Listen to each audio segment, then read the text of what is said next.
Just humor me for a moment before we get into the Barack Obama big old birthday extravaganza that just took place over the long weekend. I know, right? Who could have possibly seen that coming? That's why when we originally talked about that stuff, I pre-recorded that, what was that, Thursday night, early Friday morning. And yeah, I kind of figured that that was exactly how it was going to play out. But I really wanted to talk about this story right here. I would have made it its own separate video, but I just really only have like 2 minutes to say anything about it, so it doesn't really warrant its own release on this one. But since we're talking about stupid people, we might as well talk about outfielder for the Miami Marlins, Lewis Brinson. If you guys aren't familiar with the Miami Marlins, they haven't been really relevant, well, since about 2015 when their outfield consisted of, get this, and they couldn't make the playoffs, Giancarlo Stanton, Christian Yelich, and Marcell Ozuna. They couldn't do fuck all with those three right there, who are three of the most prolific hitters and all-around amazing baseball players in all of Major League Baseball. And they were all on one team, and they couldn't fucking do anything. But even before that, yeah, they weren't relevant or really anything of note since they've changed their name from the Florida Marlins to the Miami Marlins. And the only time that they ever pop up in the headlines is if, well, something retarded happens. And this is modern day baseball after all, so you know, of course, it's one of those instances where one of these millionaires had their feelings hurt, and oh, there was apparently a racial slur by people in Colorado, you know, that definitely not racist state, the one who was a benefactor of moving the All-Star game out of the racist state of Georgia, weird, into Colorado, where it's 89.3% white, and apparently an outfielder from an obscure team had racial slurs flung at them. Oh my god, I'm clutching my pearls as we speak, but everybody could kind of see that something was up, so yeah, the Colorado Rockies were like, oh no, that's an abhorrent slur. What was the slur? Don't know. But no, we're going to launch a thorough investigation. And then a few hours later, I don't even know if it was a full day afterwards, they concluded their investigation. What did they find? Well, Rockies say fan was yelling name of mascot, not racial slur, at Marlins Lewis Brinson. Okay, I know what the name of the mascot is. I don't think that they tell you what it is here, but we'll fill you in with the blanks. A fan at Coors Field appeared to repeatedly shout a racist slur at Miami Marlins outfielder Lewis Brinson. You can already figure out which one they did. During Brinson's 9th inning at bat Sunday, a fan could be heard during the television broadcast. Okay.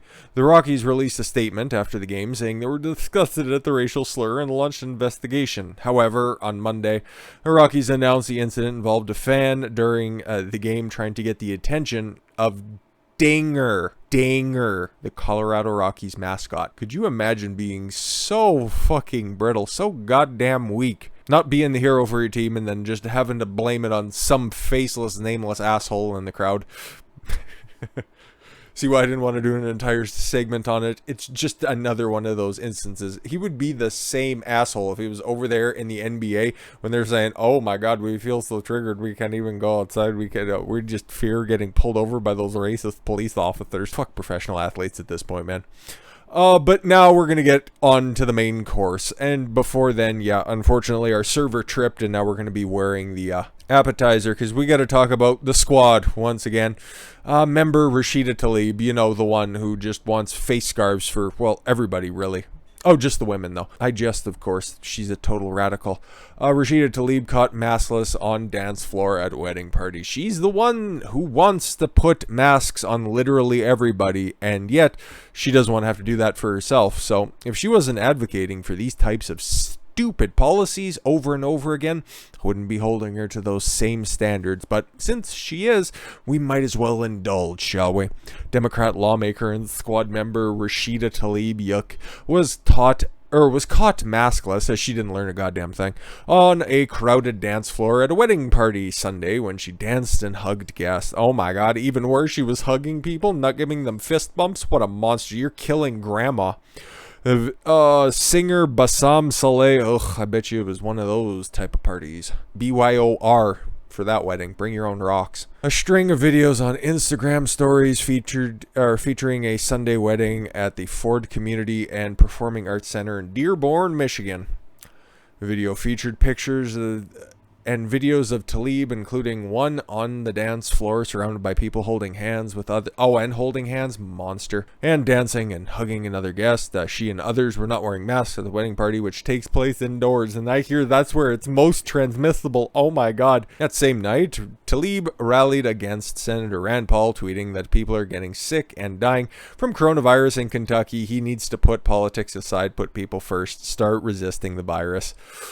Oh, you just love to capture hypocrisy in 4K in real time. Speaking of which, yeah, talked about how, Barack Obama, it was just going to be, he's going to have this grand party over, 900 people were going to be at his 60th birthday party, and yeah, sure, that's by all means. But again, Barry, you can't have it fucking both ways. You can't be telling people that they have to get the jab, that they have to be wearing the mask at all times, if you were going to be, I guess this Delta variant is something we should be concerned about, so we're just going to scale back our party to, if you remember, close friends and family. Hundreds and hundreds of people turned up, and there were pictures that were being shown late on Friday, just showing the tents that were already going to be set up, okay? And then pictures of what was happening Saturday night started to come out, and then Sunday morning when they were going to have another brunch. I think I said that verbatim in the previous video, the one that released on Sunday, and that kind of foretold all of this stuff. I won't necessarily call myself Don Stradamus or anything like that, because that would be a fool's errand. It was just something so blatantly obvious, but at least we got some high quality pictures there, because at least enough people that were there kind of seen the hypocrisy in real fucking time. And yeah, we got many pictures. There's Barry looking awfully happy at his brunch first thing in the morning. And could you imagine, right? I hope one day I'm this rich and famous where I can, for my 60th birthday party, have a 3-day affair with hundreds of people to show up and show them all just a great time. Give them brunch Sunday morning, give them a whole bunch of trinkets to remember the occasion, have it well photographed, have it well remembered, because yeah, when you're that rich and famous, hell, you should be allowed to do that type of stuff, but you gotta hold them accountable to whatever actions that they want levied on the population. I'm just doing this for your health, Barry. You're in that risk category. You're in that age bracket where, you know what, certain things are a little bit more deadly to you than they would be to me. I'm just looking out for you. As you can see, yeah, the pictures, there's not a mask to be found, at least by the attendees. Barry was nice enough to make sure that the help need be masked up. And then about the big bash on Saturday, because that seemed to be when the largest event took place. The party was held in a giant tent at the mansion and began around sunset and lasted until the small hours of the morning. But with coronavirus still a concern, the event drew some eyebrows. The host claimed it had been scaled back from a guest list of 500. Really? An Uber driver told DailyMail.com that he drove one couple to the party who were turned away by Secret Service because they were cut from the final guest list. He picked them up early Saturday evening from Winnetou Oceanside Resort, where Obama attended a pre-game party the previous night. So he's out there just catching more disease to bring back. They were dressed to the nines, wearing a black suit and tie, and they were wearing a luxurious evening gown. The original list, but not on the reduced list. The couple who'd been invited through a high-level political connection that would explain why he has a multi-million fucking dollar mansion. And also, once we get to the outdoor shots, I think probably fucking drone shots of this thing, that would explain a lot, considering Barack Obama's resume. At least what we know of his resume. He has been a community activist, community organizer, a state senator, a U.S. senator, and the president. And you add all of those salaries up, and there's big gaps in how he would have been able to afford such a big bash, such a big house. I'm just thinking maybe that memoir, maybe that book deal was just really him selling himself short, because it was a big number. But honestly, yeah, if the book sold that well and he got that many residuals, oh my God, I think they're really just underestimating how popular Barry truly was. The Republicans argue that the party should not have been even more reduced in size, or it should have, rather. It's hypocrisy at its finest and shows they don't believe in what they're saying, said Republican Party consultant Ryan James Gadursky, speaking to the New York Post. The liberal elites are laughing at us, attempting to sell this as a scaled-back party, said GOP chairwoman and upstate New York representative Elise Stefanik. Oh, that's what you've been doing. Hi, nice to see you. I'm glad you know what, had a one-line statement since you've assumed Liz Cheney's old chair. You fucking worthless bitch. Rules for thee and not for me. Very clever. Did you just come up with that one? Oh, it looks like Mike Pence was probably in attendance. You know, all the lightning and conversion therapy. But yeah. Oof, fuck is that? Anyways, more details of the exclusive party were revealed after two cannabis smoking DJs posted a series of pictures and videos to social media, also flouting the rules on posting pictures from the event. Oh yeah, I'm sure that we'll be hearing about them turning up somewhere, being bereft of life very shortly. The snapshot revealed how Obama's birthday party was an evening full of fantastic food, high-end cocktails, and bespoke entertainment despite the threat to the Delta surge of the coronavirus looming large. Yeah, because you still have retards out there. Like, this was just a little fucking blurb that I seen on the stupid Twitter after I was trolling, making sure I didn't miss any of the big topics of the day. And places like the Toronto Star are trying to push, and I could see this definitely happening. Doug Ford, the Premier of Ontario, they are trying to say that he needs to go ahead and before the fourth wave gets here, just keep that in mind, he needs to hurry up and install a vaccine passport system for Ontario. They've already conceded that a fourth wave is going to come, and then somehow a vaccine passport is just punishment. It's not going to stop it because you guys already think it's coming, but what are you just trying to do? Just trying to step on more people's necks a little bit harder? Like, again, I really think that we should take the Barack Obama approach here, where we should just have all of our friends come over, have them all drive themselves. The whole family can come out. Who cares? Like, even Nana back there, or a really ugly man in drag. Bring them all out. Who cares? Don't wear your mask. Look as sullen as you want. Smoke a big fucking blunt backstage. Grind outside of the big old tent. And, like, this is the picture that I seen. It's like, that is super fucking impressive. You had your Penske rental cars out there on the side, and then you also have more tent space, and you have actual fucking mansion space, which is impressive that you can even house that much tentage. Is that the proper terminology? And then just have it so absolutely well catered. Like, honestly, it looks like a total pisser. I've got nothing against this, except for the fact that the people running it are really bad at picking out fonts as well. Because, okay, before we get into this, like, okay, what does that say? Okay, I know my eyesight's not that good, and I'm blind as a motherfucker without these glasses on. I just, it looks like gibberish, but it's supposed to be 44x60. 44, the 44th president, at 60 years old.